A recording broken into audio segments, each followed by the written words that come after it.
Alright, howdy folks, welcome back to the channel. Today we have some huge news about the Terminator RTS game being developed by Slitherine. Made a few videos on this game since it was announced, though the last one I made was not very positive. The developers, who were Russian, stepped down from the project, and without news from the publisher, it seemed that at the time the game would not see the light of day. Fast forward to just a few days ago when Slitherine gave us the awesome news that they are actually planning to still release Terminator Dark Fate Defiance in the winter months of this year.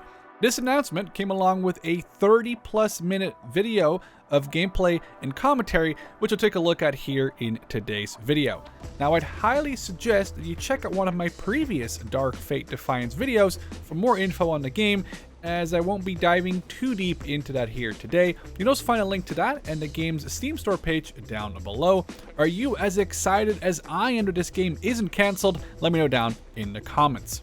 An awesome bit of hype before we jump into the gameplay commentary is that there will actually be a beta available down the line before the release. More info will most likely be available on their Steam store page, just keep an eye on that. The background to this mission is as follows. You've just encountered a bunch of other human survivor factions while the Legion machines are hot on your heels. In this mission, you have the option to ally with other human groups to gain certain benefits. Also, a downed pilot can be rescued, which will give you air support in future missions. The developers have really put a lot of emphasis on the fact that players have the ability to make far-reaching decisions in the game's campaign that will affect future missions. A not-before-seen human survivor group called the Integrators can be turned into an ally or a foe in this mission, though I wonder how this choice will affect future missions going forward.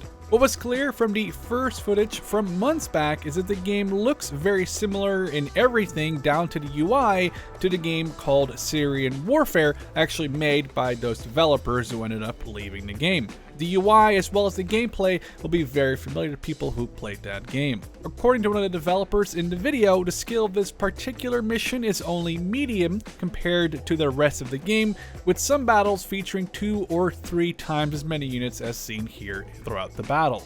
Though smaller skill battles that focus more on stealth or infiltration will also be part of the game's campaign.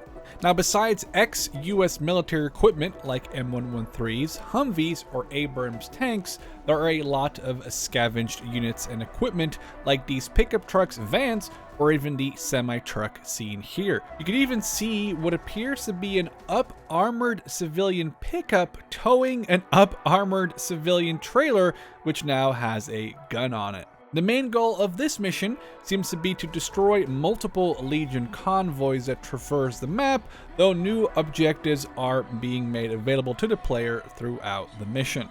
To draw more parallels with Syrian Warfare again, which we'll do multiple times in this video, you will have to manage your army from mission to mission, which means that you will get attached to certain units over time, especially as their veterancy levels start going up. This is my favorite feature of Syrian Warfare, and I'm very excited to see it here in Dark Fate Defiance. You'll move around between missions on a map of the United States of America, where you can visit stores, so to say, where you can upgrade your units to customize them to be more to your personal liking. To build on this, there are certain special characters or hero units that have unique abilities that will be useful in battle. Losing one of these units in, say, Mission 4 of the campaign means that you will not be able to bring them out in future missions until you restart the level or the campaign. Another thing that seems to be similar to Syrian Warfare is the building occupation system. Honestly, a very exciting feature, another highlight personally of Syrian Warfare to me. When infantry enters a building, it can move between all the windows, floors, and even if the rooftop is accessible, the rooftop to get firing angles on enemies nearby. If 2 factions that are enemies of each other occupy the same building, infantry inside will try to hunt their enemies down, sometimes even leading to melee combat. At one point, one of the developers says here that the game can sometimes feel more like playing an RPG, as in a role-playing game, instead of a more typical RTS. We'll show a quote from the video. There are some missions that are almost more RPG with, you might have 4 or 5 different factions on some missions, and you're kind of playing them off against each other or siding with one or the other. And again, it has impact. Not only do you get different people joining you or different tech coming into your army, but there's a group of kind of marauder types called the integrators, and you can do tasks for them. In fact, in this mission, there's one that we don't actually show in this. They can be triggered, and you can get tech for them, and they befriend you, and it gives you extra tech and extra units. Or you can piss them off, and then by the end of the whole campaign, they're either helping you and giving you tech, or they're not. But by not doing that, you might have some extra benefits elsewhere.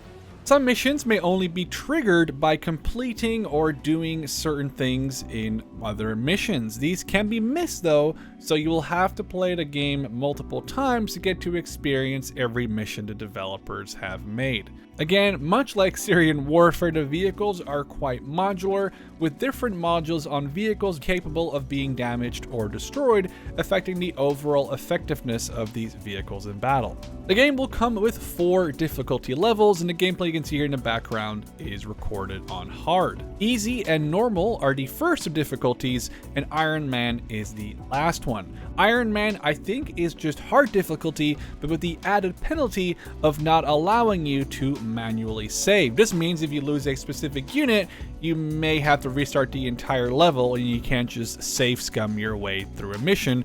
Yes, I'm looking at you XCOM players. Seeing as the game looks so similar to Syrian Warfare, and probably plays somewhat similar too as far as we can see, the overall difficulty of the game is probably relatively high. There are no real unit health bars, meaning that even a stray round from a faraway weapon can potentially kill soldiers inside squads.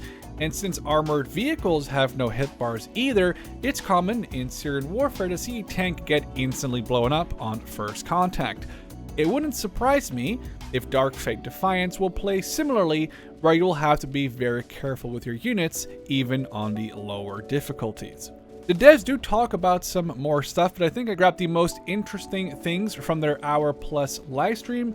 I'd suggest going to the Slitherine Games YouTube channel for the full video if you want to get every single detail. I am very excited to hear that this game is going to see the light of day after all, something I really did not think was going to happen when the original developers quit. Now, I cannot wait to get my hands on this game, and I'm definitely going to keep an eye on when the beta for this game becomes available. For now, I hope you guys enjoyed this video. I look forward to seeing what you guys think about it in the comments, and I'll catch you in the next one.